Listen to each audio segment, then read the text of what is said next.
Of all the days to be clumsy. You didn't seem upset, but you never know with these CEOs. They're unpredictable. What's troubling you, my dear? The boss wants to see you in his office.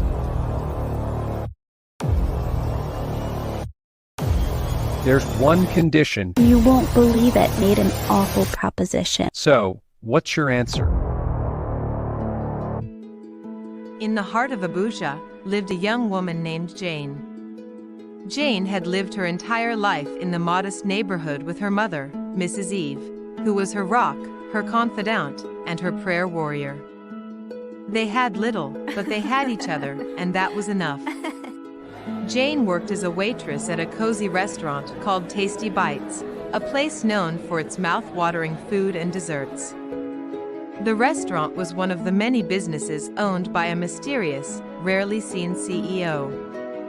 To Jane, the identity of the owner was as elusive as the secret recipe for their pepper soup. She had never seen him, and the staff only referred to him in hushed tones as Mr. X. One particularly hectic day, Jane was rushing between tables, balancing trays of sizzling meals, when she accidentally bumped into a customer, spilling a drink all over his expensive suit.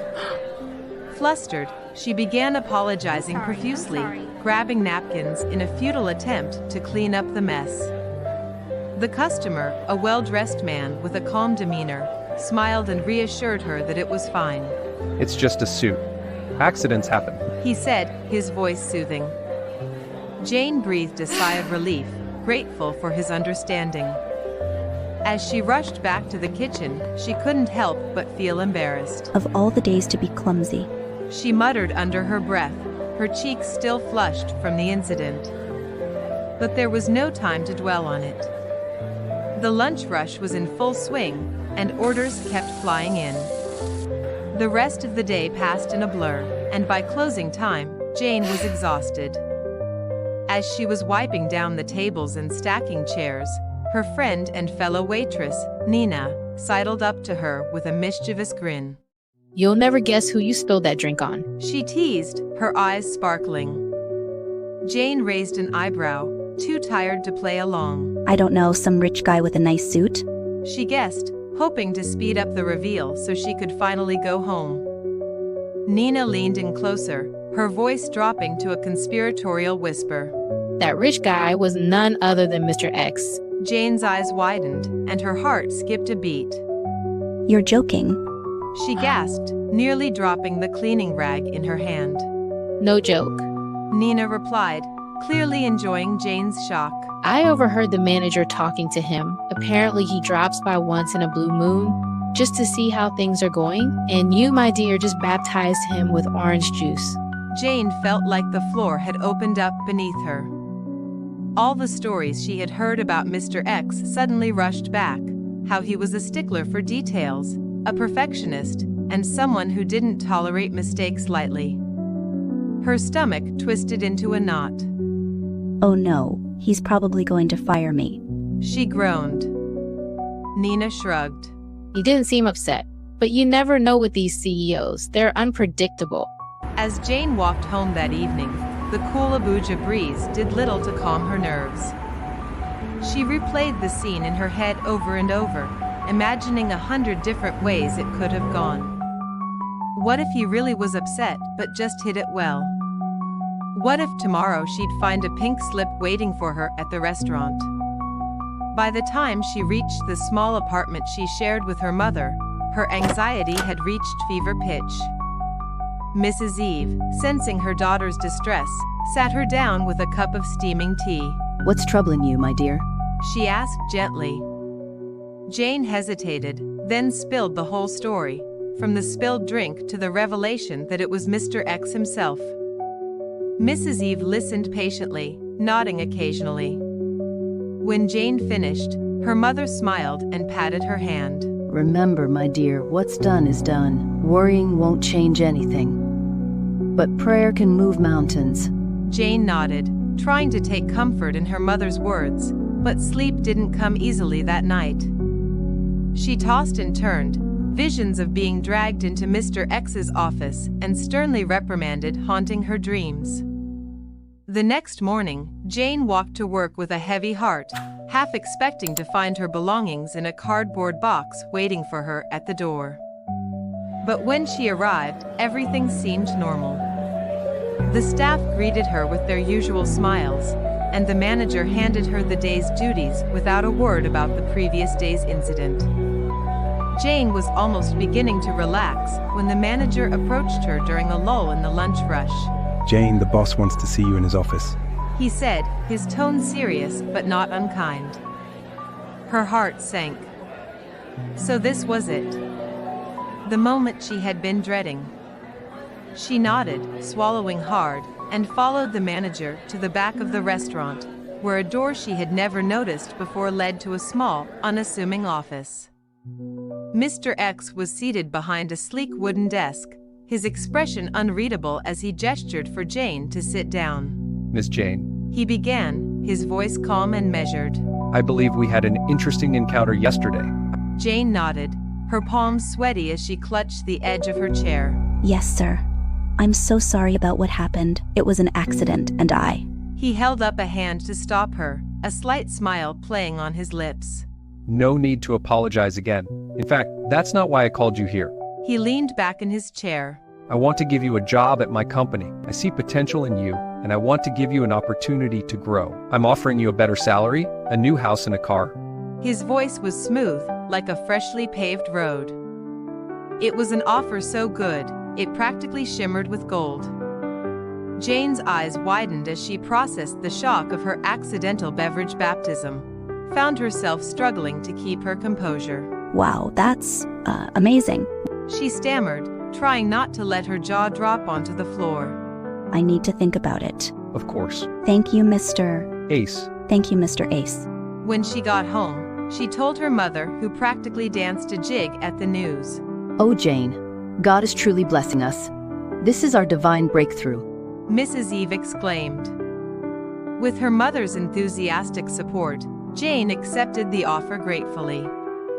Life began to change rapidly for both Jane and Mrs. Eve. Within months, they moved into a beautiful house with a garden so lush that even the local birds seemed to want to take out a mortgage just to hang out there.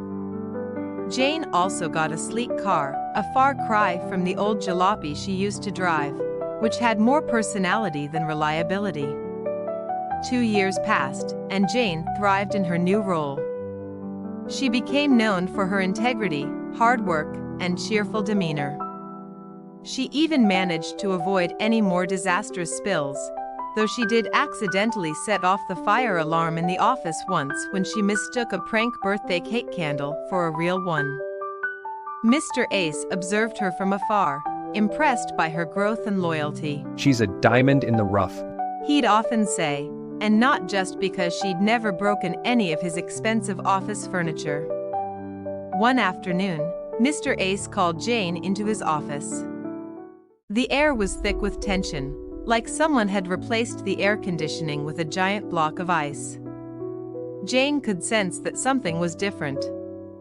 After some small talk about the office's new espresso machine and its suspiciously caffeinated behavior, Ace leaned forward, a serious expression on his face.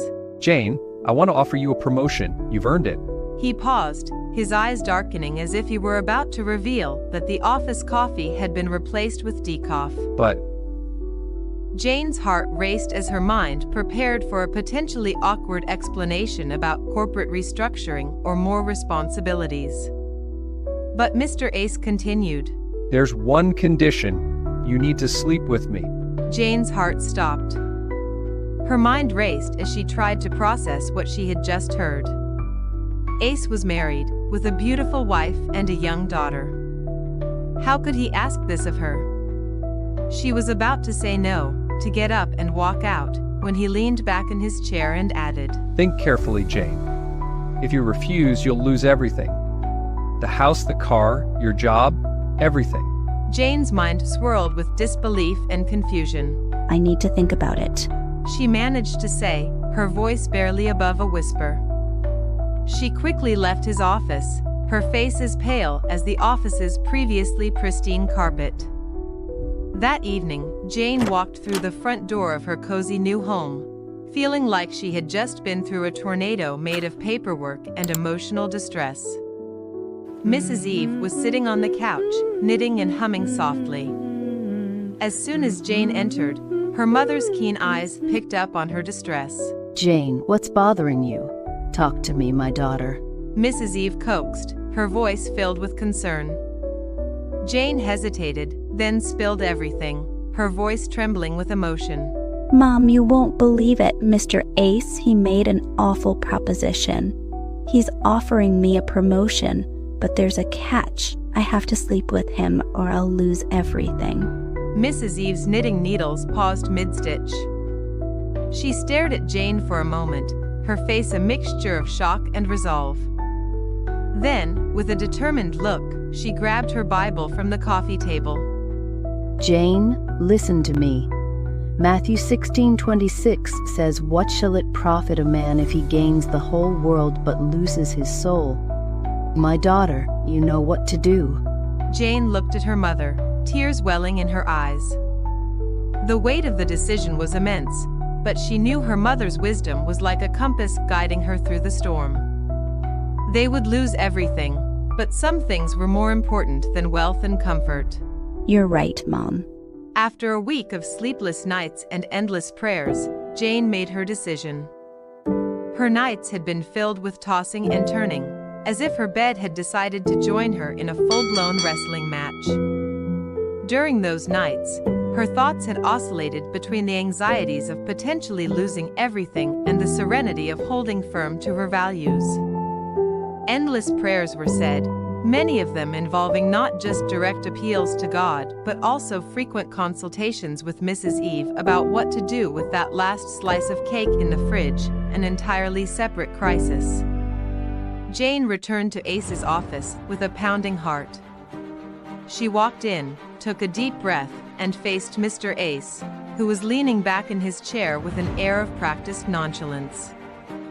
He looked at her expectantly, a smirk playing on his lips that suggested he was anticipating some kind of dramatic confession or, at the very least, a melodramatic exit. So, what's your answer?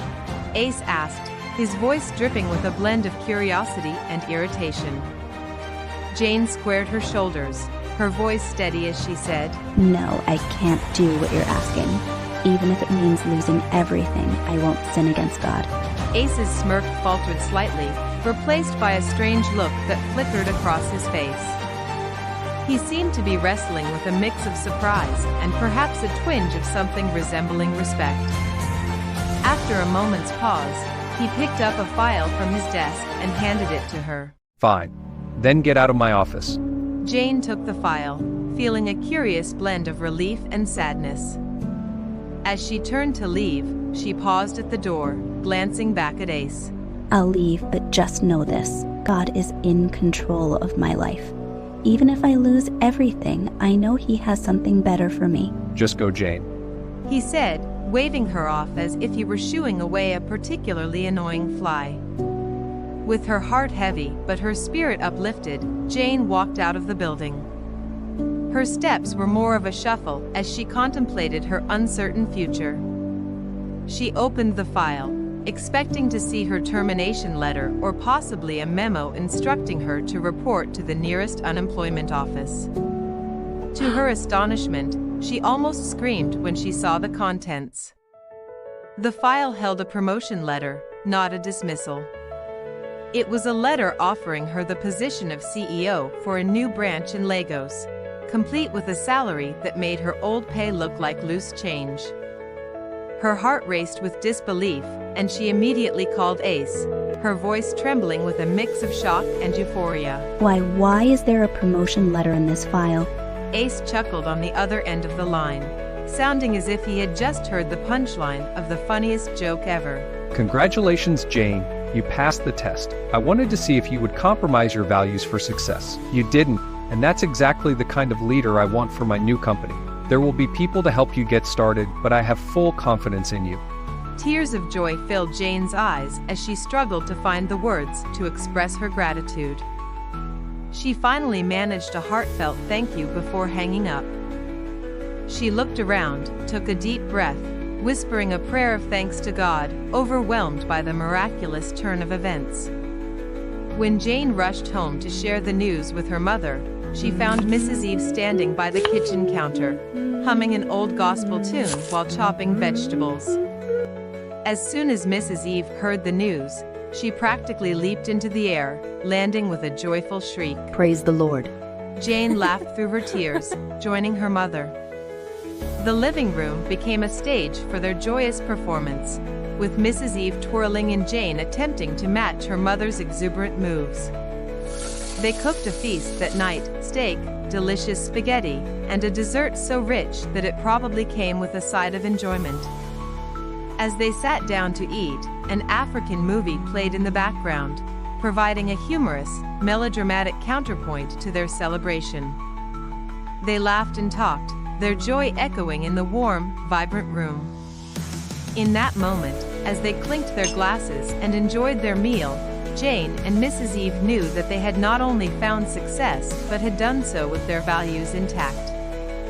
They were not just celebrating a promotion, they were rejoicing in the triumph of Jesus winning and the devil getting his butt kicked.